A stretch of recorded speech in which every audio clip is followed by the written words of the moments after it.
po si Chairman Ronald Cardema ng Duterte Youth Party List. Ang kaisa-isang party list sa Kongreso na lumalaban sa mga makakaliwang grupo. Ang kaisa-isang party list sa Kongreso na nagbabalik ng death penalty para sa mga kriminal, terorista at NPA na terorista. Ang kaisa-isang party list na nagtanggol kay Pangulong Rodrigo Duterte sa Kongreso at sumama kay Vice President Sara Duterte sa Kongreso. At kung maalala ninyo, sa 300 na kongresista ng bansa, isang Duterte Youth Party List, aapat lamang na bumoto na ma-retain ang SMNI channel sa ating bansa. Ganun po ang aming paninindigan sa Duterte Youth Party List na kahit nag-aalisan na lahat ng kongresista, kami ay naninindigan para sa aming kaibigan, ang susunod na senador, number 53, Pastor Apollo Kibuloy. Alam niyo, nung tinanggal ako ni Pangulong Bongbong Marcos, kahit fixed term ako sa NYC, as NYC chairman, yun rin ang linggo kung kailan inatake ang KOJC. At sa tingin ko, kami ni Pastor Apollo Kibuloy, baka makuha pa namin sa aming puso, mapatawad kahit konti, dahil mapagpatawad si Pastor. Pero ang hindi namin mapapatawad ay yung ginawa ng mga kongresista kay Vice President Sara Duterte noong huling linggo.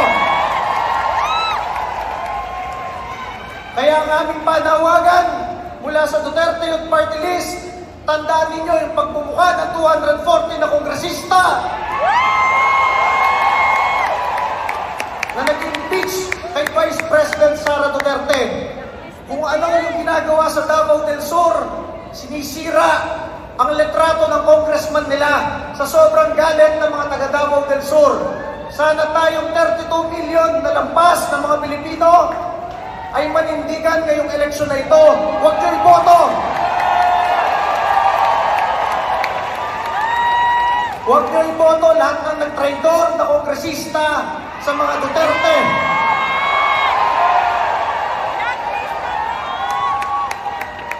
Ang Pangulong Duterte lamang at ang Vice President Sara Duterte ang nagpoprotekta sa ating lahat mula sa mga kriminal, terorista at terorista.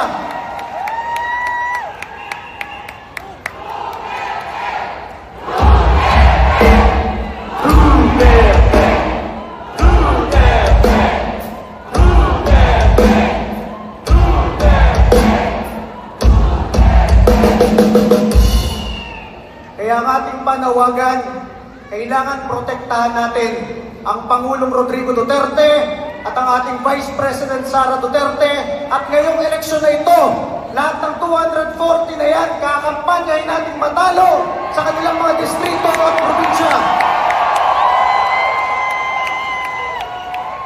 Tayong 32 million na Duterte supporters, unang-una, hindi na natin iboboto yung mga kinatawan na yan. At pangalawa, lahat ng mga neutral, ating mga kapitbahay, kababayan, kakampanyahin pa natin na huwag iboto yung mga traidor at walang utang na loob ng mga kongresista na yan. Baka hindi nila alam, si Rodrigo Duterte ay wala pang talo kahit kailan sa kanyang buhay. Naging Vice Mayor ng Davao City noong 1987, naging Mayor, naging Congressman, naging Presidente ng Pilipinas. Kaya lang wala si Rodrigo Duterte ngayon, dahil nag-presidente na siya, hindi siya tumakbong senador. Pero kung akala nila, mahina na ang pamilya Duterte, nagkakamali din sila. Dahil ang taong bayan ay puro Duterte supporters.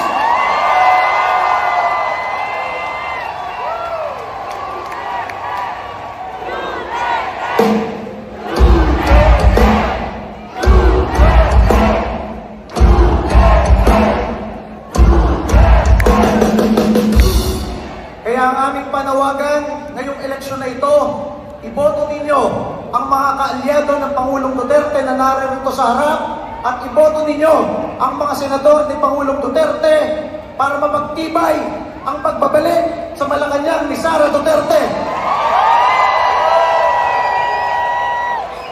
Dahil ang tagumpay ni Pastor Kibuloy, ang tagumpay ni Sara Duterte ay tagumpay ng mamamayang Pilipino.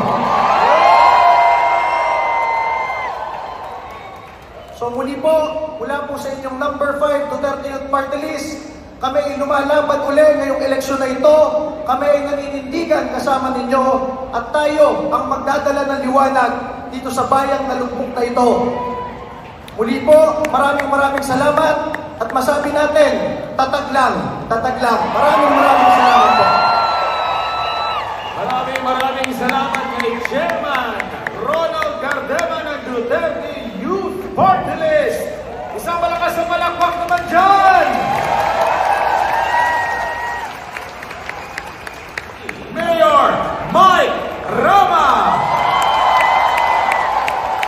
Isang malakas na palakpak!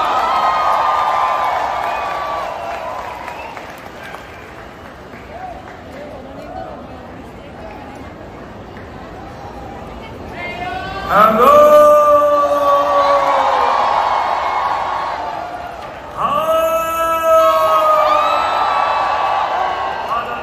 Palakpak. In behalf of PDP Laban, that I am the Vice President for the Visayas. I came all the way from Cebu City to be part itong gathering sa kaibigan ko Matalik. Walang iba, 53 sa Baluta, Kibuloy for Senator. Ano pa ba ang kailangan kong sasabihin? Tried and tested yan si Kibuloy. I have known him. Alam na alam ko si Kibuloy. Ako si Apollo. I've been mayor and I've been serving the country for 31 years already. 31 years. Naging presidente po ako ng Councilors League sa buong bansa, Vice Mayor's League sa buong bansa. Presidente po ako sa lahat ng mayors. League cities of the Philippines, and that brought me, nakakilala ko kasi nagpunta na noon when I was the mayor in the city of Cebu somewhere 2010. Kaya nga sabi ko sa sarili ko, sabi kasi ni MJ, Mayor Mike, after last night in Atma and MJ, in-interview ako, ano ba sasabihin ko? Wala na ibang sabihin. Kailangan natin si Pastor 53 Kibuloy sa Senado. Tama ba ako? Kailangan natin taong totoo, taong may puso, taong who will convert like all of you. And that is why I want to be counted. I want to be counted itong importanteng gathering. I know I have visited Pastor Apollo Kibuloy and I know he is watching. Tama ba ako? Pastor, hindi man ako pastor.